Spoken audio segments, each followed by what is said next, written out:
Garcia Tuño. Jose Herrera. My name is Miss St. Louis. My name is Robert Hessling. I'm from Miami. Born and raised in Miami, Florida. Miami, Florida. Miami, Florida.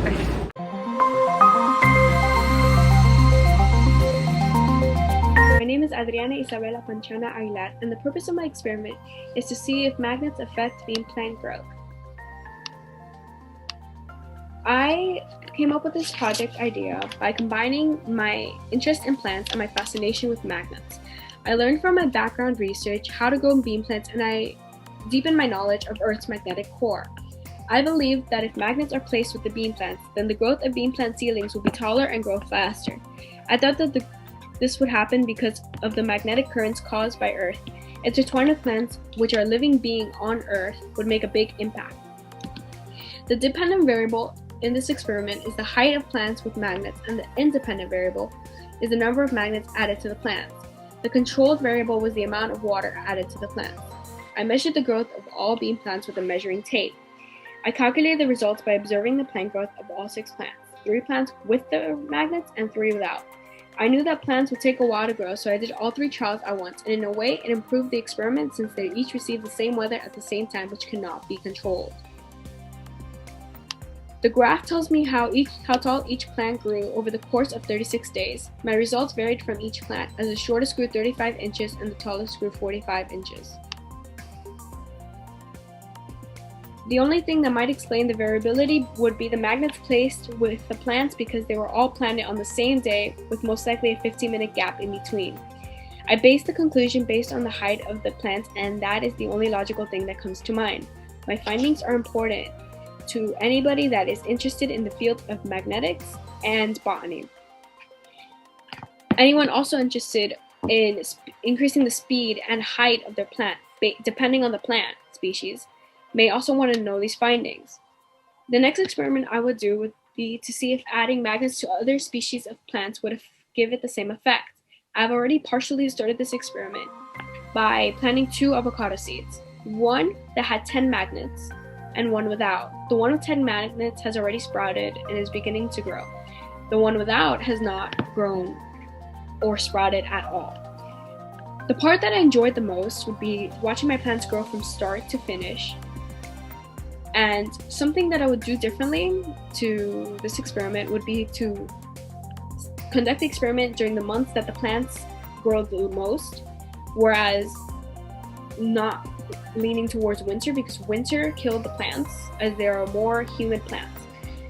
I would also buy a pole for them as their vines need to stretch out and grow around it. Thank you for watching my presentation. I attended high school at Coral Gables Senior High, and then I attended the University of Florida and Florida International University. University of Florida. I went to Lourdes Academy in Miami, and I graduated from Barry University. So I went to USF, so University of South Florida for undergrad, and then I went to Barry University for my master's degree. That's a good question. I believe life science. Science is like super interesting and super fun. And I feel like we can make that fun for the kids, and I enjoy teaching the kids, so I feel like it was a good fit. To teach young kids to appreciate science. I feel that I have a way of explaining science in a way that most people can understand, so it's more comfortable for them with a subject matter that can be very complicated and difficult. Because science makes sense to me. I have a lot of questions.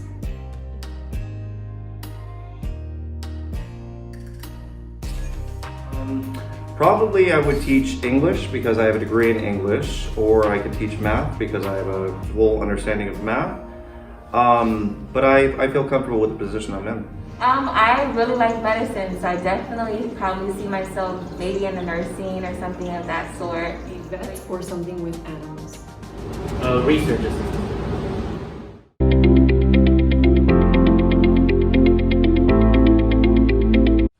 I'm Justine Kurgoat. I'm a student here at ISH, and this is my science fair project.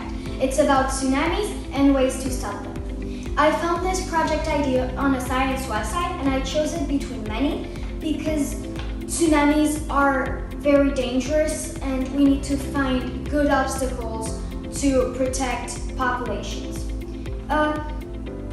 My hypothesis was that between a mangrove, a coral reef, a wall, and a fence, a mangrove would be the most protective because it would be dense over and underwater. My independent variable was the type of obstacle I used, and my dependent variable was the distance that the wave traveled. My controlled variables were the size of the box, the amount of water, the inclination and size of the bag that represented the beach, the inclination of the box, and the temperature of the water, and the size and speed of the wave. What did you measure? What I measured was the distance that the wave traveled.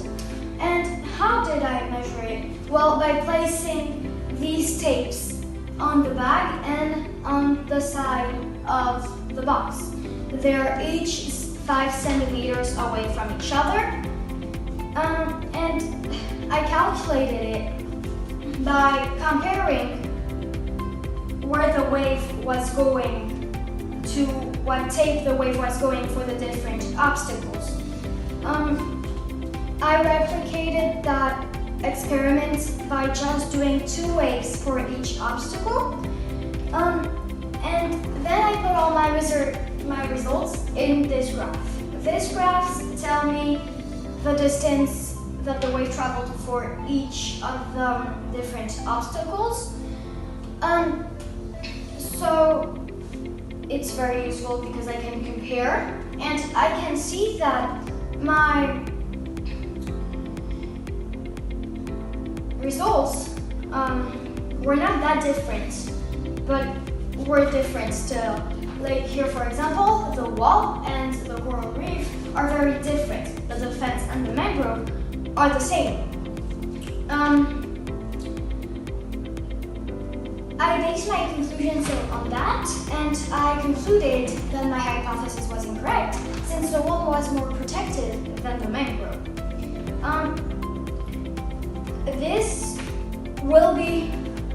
Experiments like this might be important in the future to find good ways to stop tsunamis, and so that could help architects and researchers protect cities that are next to the coast. The hardest part of this experiment was probably to make the beach and to make the wave, because these were manually made, not with machines, so that was really complicated. If I had to do it all over again, I would probably change the fact that I did the wave with my hands, and it was really hard to make all these observations to make sure that the data was relevant. So instead I should use a machine to calculate the distance. This was my science project. Thank you for watching.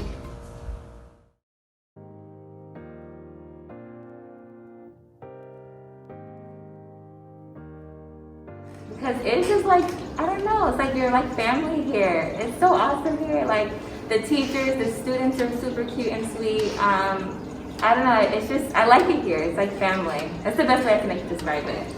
And then like the kids, they're excited about science too. So I have a lot of good kids who are really good at maybe with technology, or they're just really smart with space or with biology. So it's always fun teaching them stuff and then hearing what they know too. So it's a good experience. The kids are good, right? They're super studious, they're smart, hardworking, and I also get to work with great colleagues. I love the kids here. The kids are the best reason to be here. We have some of the best students that I've ever encountered in my life. Hardworking, dedicated, and I want to make everybody a little bit better. The students are fantastic.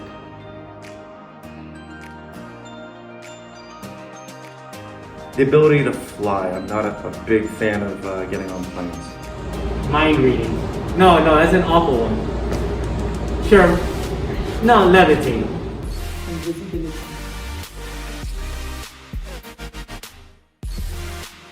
Let's say 25. If I could say one age forever, I'd say I like my 20s. I enjoyed my 30s. My 40s have been pretty decent so far, maybe with a little less back pain and knee pain, but I'd say my 30s were probably the best decade that I had. 21.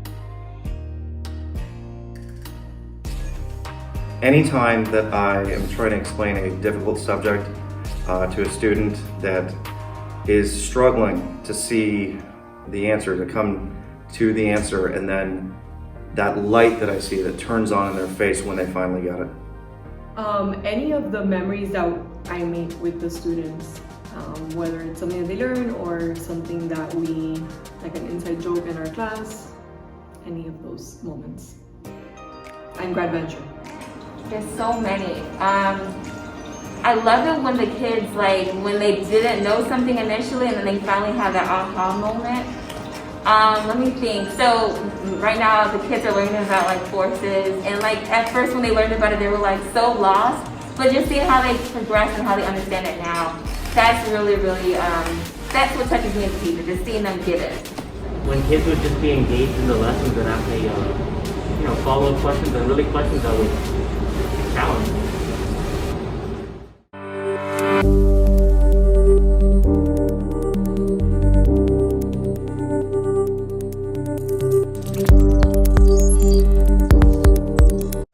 Hello everybody, my name is Cristina Sotomayor, and today I'm going to talk about my science fair project, Sinking Through Water. How did you come up with the idea for this project? When I was looking at the list for the science fair, I was a fan of swimming, so this topic caught my interest. What did you learn from your background search? From my background search, I learned how the shape and mass can affect an object's buoyancy. What was your hypothesis? My hypothesis was that if the object's mass and shape affects its velocity when sinking through water, then the object's mass and shape will affect its velocity when sinking through water. What were your independent and dependent variables? My independent variable is the shape of the object, while the dependent variable is how much time in seconds each item will sink. What was your control? My control variable is how deep is the pool, 6 feet. What does that graph tell you? The graph tells me how the buoyancy affects, how the mass and material affects its buoyancy. What did you base that conclusion on? I based the conclusion on the buoyancy and how the mass and materials are affecting it. Why or how are your findings important? My findings are important because it shows that sometimes the materials sink into water while others don't. What would be the next experiment you would do? I might do an experiment that is a little bit more interesting and fun that is involving with the ecosystem. What was the hardest part or most fun or most exciting or most surprising, etc.?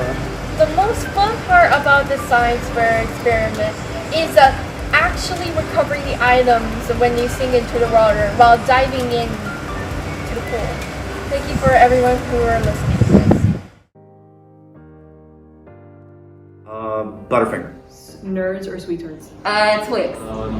Snickers. Dog. Dog. The game one. Dog.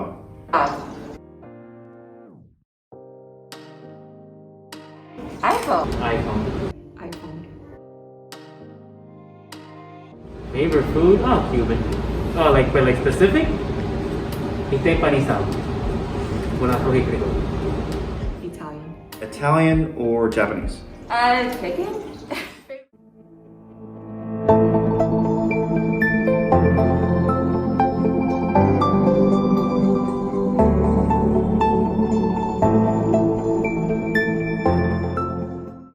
My name is Emma Caraballo. I am in grade 7, and my science fair project is physics with a slinky junior. The question I tried to answer throughout the course of this experiment is, how does adding mass to the end of a spring increase its period? In other words, how does adding mass to the end of a spring increase the time it takes for the spring to complete one oscillation cycle? The idea for this project came from the Science Buddies project, Simple Harmonic Motion in a Spring Mass System. From my background research, I learned that gravity and amplitude do not affect the period of a mass on a spring, that stiffer springs have a shorter period compared to less stiff springs, and that an example of a simple harmonic oscillator is the strings on a guitar. I hypothesized that if I increased the mass at the end of the spring, then the period would increase as well. I thought this would happen because larger masses have more inertia. The independent variable in this experiment was the mass added to the spring. The dependent variable was the period of the spring. The controlled variables were the mass of each weight, the mass of the Slinky Jr., the string that was used to tie the batteries to the Slinky Jr., and the time that I let the spring bounce. What I measured in this experiment was the period of a Slinky Jr. when multiple weights were added to it. The way I measured the period of the spring is I first got my Slinky, I held it in one hand and let it bounce for 60 seconds. I counted the number of times it bounced. I then added 1, 2, then 3 AAA batteries to the bottom of the spring to see how the added weight changed the number of times the spring bounced in 60 seconds. I put the number of times the spring bounced up and down with the different weights added into a table. I repeated the procedure 2 more times and inserted those numbers into the table as well. I found the average, and I used that to find the period of the spring with each amount of weight added. During the 3 trials, my results varied slightly. This is most likely because the way I let the spring go may have given it more or less acceleration than when I let it go in other trials. The increase in the period of the spring as more mass was added led me to the conclusion that my hypothesis was supported. Simple harmonic motion, such as the motion of the spring in this experiment, is used in devices like clocks and is also used in guitar strings and pendulums. So, engineers of these devices may find this information important. For me, the hardest part of this experiment was trying to keep my hand still as the spring bounced. The next experiment I would do is I would perform the same procedures, but instead of using a Slinky, I would use a stiffer spring to try to see how the period of a spring varies with the same amount of weights but a different spring. If I were to do this project again, I would probably do more trials so I could get a better sense of how the data varies between each trial. Rock and roll. Classic. Let's go with reggaeton. Why not? I don't know. Okay, I think you got me. I don't really listen to pop music like that, but I guess if I had to choose, I don't know. Oh my God. Everything but hip hop, but mostly hip hop.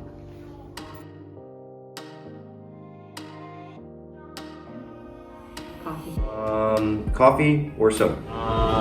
Coffee. Coke. 2 2. equals 2.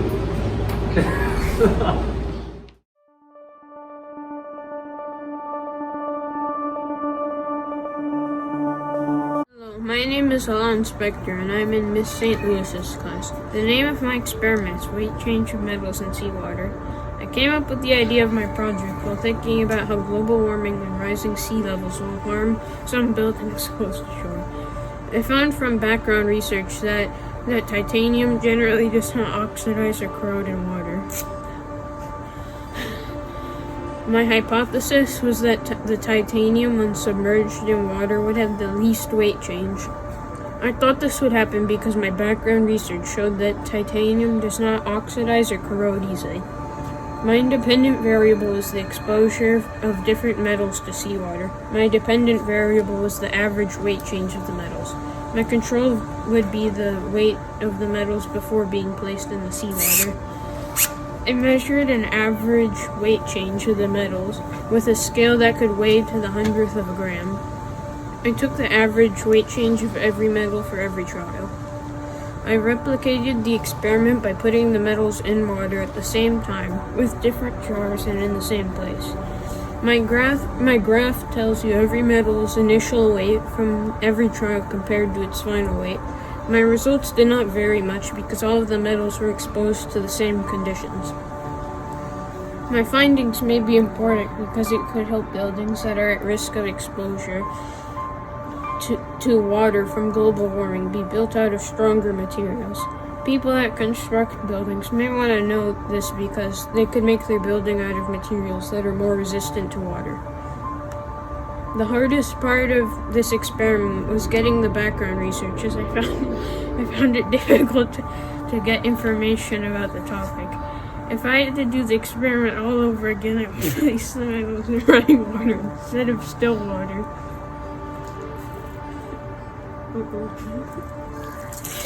Oh, it's warm.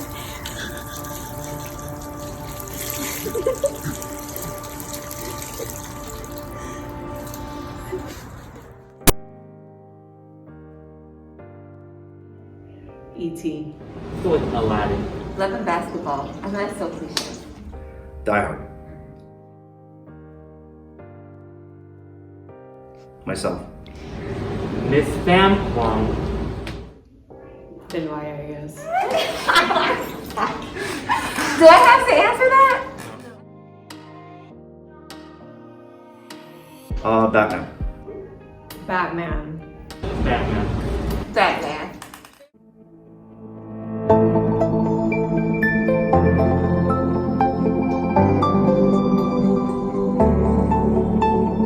I came up with this project after researching model rocketry. Motors are expensive and inefficient, so I figured I could create my own for less.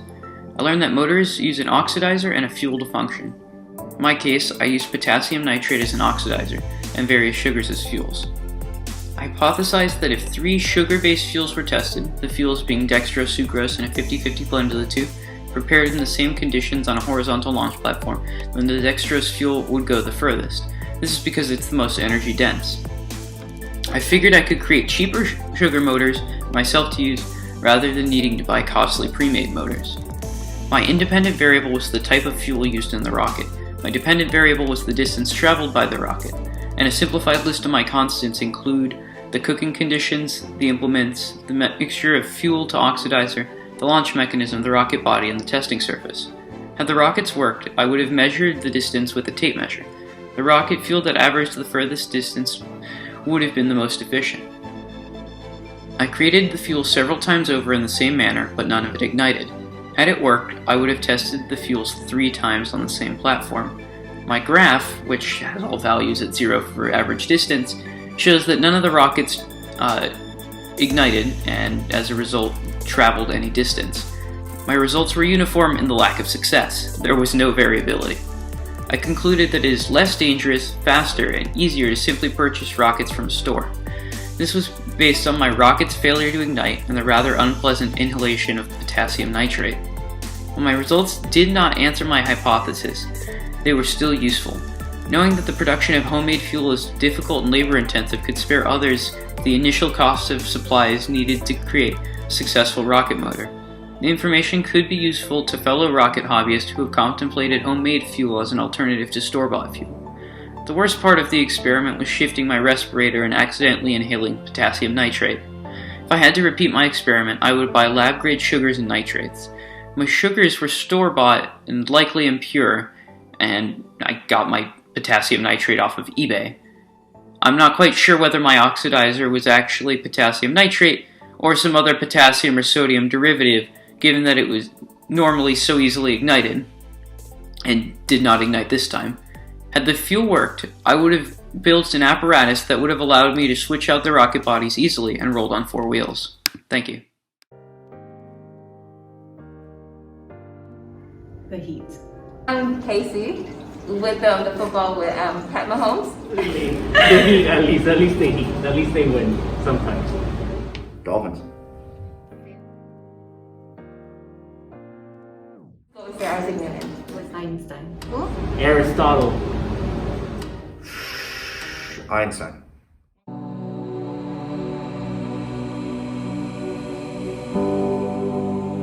idea for this project as I was researching experiments and it caught my eye because paper chromatography just seemed really interesting. For my background research, I learned all about the chromatography process and RF value. I hypothesized that rubbing alcohol would be the best solvent for separating ink components because I thought it would have the fastest and strongest reaction with the ink. My dependent variable was the RF value, my independent variable was the type of solvent used, and my control group was using water as a solvent. I measured the RF value of each paper chromatography strip using a ruler, and I calculated this by measuring the distance in centimeters that the solute moved over the distance the solvent moved. I replicated the experiment by setting up 3 containers with each solvent and then placing 1 paper chromatography strip with a dot of black ink inside of each container. After about 15 minutes, I then measured each RF value. My graphs tell me the RF value of each different solvent in each of the 3 trials and their final averages. After conducting the experiment, my results showed that the water was most effective in separating ink components. This is based on how the average RF value of the water in all 3 trials was significantly higher than that of the alcohol and nail polish remover. My findings are important because they show how different substances can affect the separation of ink components, and results from this experiment or similar ones could be useful to those who work in areas where chromatography is used, such as in forensics or when analyzing blood samples. In the next experiment I would do something like test which base is best for this. Like instead of using chromatography paper, I could try with chalk or regular paper to see if it works equally as well. The most fun part of this experiment was definitely watching the ink components separate and rise on the paper, because it happened a lot faster than I anticipated, and I just thought it was really interesting to watch happen. And finally, if I had to do my experiment all over again, something I would do differently is add another 1 or 2 solvents to see if I could find a substance that is even better than water and is more effective to use in paper chromatography. Technology. Earth revolves around the sun instead of the other way around. Not sure. There have been too many.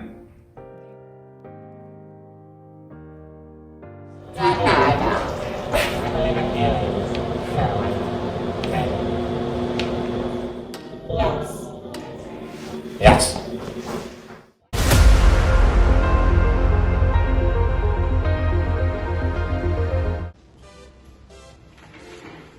Hello, in this video I'm going to answer some questions. I was looking for an experiment to do and I found this one and I wanted to know if it was real or not. My hypothesis was to create a magnetic field so that the pencil can float.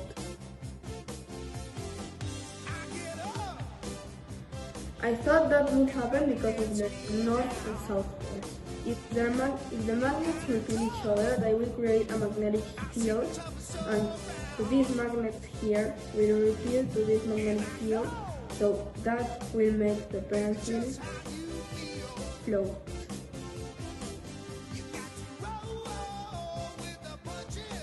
My independent variable was adding more magnets to the pencil to see if it fell, and my dependent variable was how long it stayed there. My control variable was the pencil with only 2 magnets. I measured the magnetic force with a pencil. I didn't calculate the magnetic force. I just observed what was happening during my experiment. I used a different pencil, but I did the same thing. The graph tells me that the time of the pencil floating here increased. My results were variable because I had to find the correct number of elements on the device and their correct position. My findings are important because I realized that nowadays magnetic force is used for a lot of things, like trains, fridges, medical devices, computers, etc. People who doesn't know the properties of magnetism. I'm not sure yet, but I'm interested in doing something about gravity. The most exciting part for me was when the pencil stayed there and didn't fall.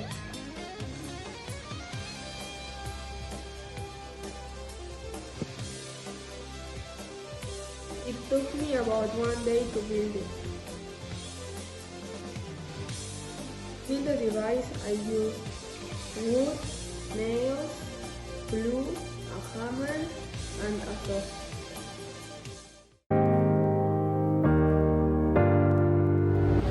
Work hard. Try your best in life. You're not always gonna succeed, but you gotta be happy with what you're given. To not give up. Just, whatever it is you want to do, just keep going forward, go forward in it, and just believe in yourself. Even if you fail, just keep trying. Yeah. Work hard, don't give up, and believe in yourself. Be unapologetically who you are, no matter what that looks like to everybody else.